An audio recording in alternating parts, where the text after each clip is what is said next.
Hello everyone, hopes आप सब बहुत अच्छे होंगे। मैं भी बहुत अच्छी हूँ। मैं फिर से आपके लिए एक लेटेस्ट वीडियो लेकर आ चुकी हूँ। सो गाइज, इस वीडियो में हम हिस्ट्री माइनर के जितनी भी मोस्ट इम्पॉर्टेंट क्वेश्चंस हैं उन पर एक बार गौर करेंगे। ठीक है। सो फर्स्ट क्वेश्चन यहाँ पे है, टाइम बिना वेस्ट करे हुए शुरू करते हैं। सो यहाँ पे ना दोनों लैंग्वेजेस में क्वेश्चंस है, इंग्लिश में भी हिंदी में भी। ठीक है। सो मैं दोनों में रीड करूँगी और आपको समझाती हूँ।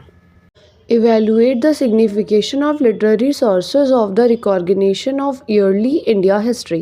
एंड हिंदी में पढ़ती हूँ अब। प्रारंभिक भारतीय इतिहास के पुनर्गठन में साहित्यिक स्रोतों के महत्व का मूल्यांकन कीजिए। आपको होप्सो क्वेश्चन समझ आ गया होगा कि प्रारंभ में जो स्टार्टिंग में भारत था उसके इतिहास को पुनर्गठन में साहित्यिक स्रोतों के महत्व का मूल्यांकन कीजिए। ये क्वेश्चन बहुत इंपॉर्टेंट है और ये मैंने आपको हिस्ट्री मेजर में भी बताया था। बहुत इंपॉर्टेंट है, इसकी तो तैयारी कर लेना।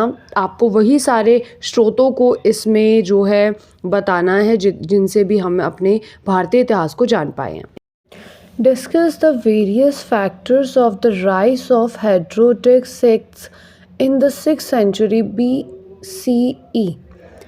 ईसा पूर्व 6ठी शताब्दी में गैर सनातनी संप्रदायों के उदय के विभिन्न कारकों का वर्णन कीजिए।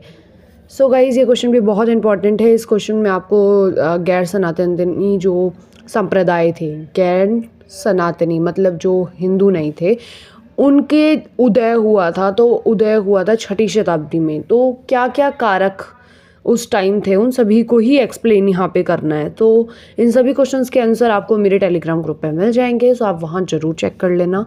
PDFs को ज़रूर चेक करना, बहुत इंपॉर्टेंट है ये सारे क्वेश्चंस। चलते हैं नेक्स्ट क्वेश्चन की तरफ।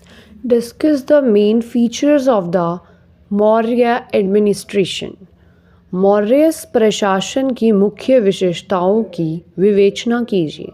सो गाइज, मौर्य साम्राज्य के बारे में तो आपने 12th में भी बहुत ही पढ़ा होगा। आप वो भी लिख दोगे ना, आपके नंबर कहीं नहीं गए। और लिटरली मौर्य साम्राज्य में चंद्रगुप्त के बारे में, अर्थशास्त्र के बारे में जो भी आपको पता है वो सारा लिख देना, आपको नंबर मिल जाएंगे। और कोशिश करना 5 पेज तो आप लिखो, 4 से 5 तो आप लिखना ही। अपना हाथ इतना तो खींच के रखना ही कि भाई हाँ, आप एक क्वेश्चन में इतने क्वेश्चंस तो इतने पेजेस तो लिख पा रहे हो। Write an essay on Ashoka's dhamma. So Ashoka के धम्म पर एक निबंध लिखिए।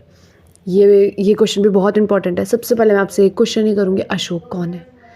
मौर्य साम्राज्य जब आप लिखोगे ना तो आप उसमें अशोक के धम्म को भी ऐड कर सकते हो। बहुत इंपॉर्टेंट है ये। और मौर्य साम्राज्य में ही ये चंद्रगुप्त मौर्य के पोते थे, यानी कि उनके बेटे के बेटे।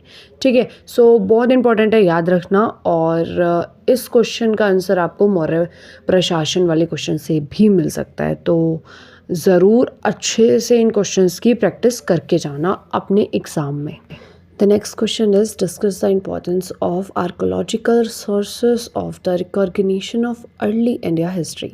प्रारंभिक भारतीय इतिहास की पुनर्रचना के लिए पुरातात्विक स्रोतों के महत्व की विवेचना कीजिए। गाइस, जो मैंने आपको सबसे पहला क्वेश्चन बताया था ना, ये वही क्वेश्चन है अदर लैंग्वेज में। सो आप इसमें भी वही आंसर भर सकते हो। इसमें भी आप वो सारे पुरातात्विक स्रोतों का वर्णन कर सकते हो जो भी आपने पढ़े हैं। जैसे कि किन से हमें पता चलता है इतिहास के बारे में, आभूषण से, है ना, और मोहरों से, जो भी है। ठीक है, वो सब आप यहाँ पे लिख सकते हो। So next question is discuss the salient features of Palaeolithic cultures in India. भारतीय पुरापाषाण संस्कृतियों की प्रमुख विशेषताओं की विवेचना कीजिए। सो इस क्वेश्चन में आपको पुरापाषाण संस्कृतियों के बारे में, पैलियोलिथिक कल्चर्स के बारे में बताना है। सो आप यहाँ पे उसकी डिटेलिंग कर सकते हो। Okay, describe the enemy of the Harappans. Harappa सभ्यता की अर्थव्यवस्था का विवरण कीजिए। तो इस क्वेश्चन में ना आपको जो भी हड़प्पा के बारे में पता है वो सब लिख देना। और अर्थव्यवस्था, आपको इकोनॉमी पता ही होगी क्या है उनकी। सो वो सारा आप यहाँ पे लिख देना। Assess the signification of the megalithic cultures of India. Bharat की मध्यपाषाण या फिर महापाषाण संस्कृतियों के महत्व का मूल्यांकन कीजिए। सो गाइज़ यहाँ पे आपको महापाषाण संस्कृतियों के बारे में बताना है, मेगालिथिक के बारे में बताना है, ना कि मध्य पाषाण, ठीक है। सो ये मेरे से गलती से निकला था मध्य पाषाण, महापाषाण ही होगा यहाँ पे, मेगालिथिक याद रखना। Okay, so this is the last question. Hope so this video is really helpful for your exam and carefully आप इन क्वेश्चंस को रीड करना, इनके आंसर्स को करने की कोशिश करना। अपने पेपर में 5 से 6 या फिर 4 से 5 क्वेश्चंस लिखने पेजेस लिखने का ट्राई करना। And this is enough for this video guys. If you want to become my top subscriber of this month, so please guys आप मेरी वीडियो को लाइक करना, मेरे चैनल को सब्सक्राइब करना, कमेंट करना बिल्कुल मत भूलना एंड मेरे टेलीग्राम ग्रुप को भी ज्वाइन कर लेना। मिलते हैं नेक्स्ट वीडियो में, तब तक के लिए बाय बाय।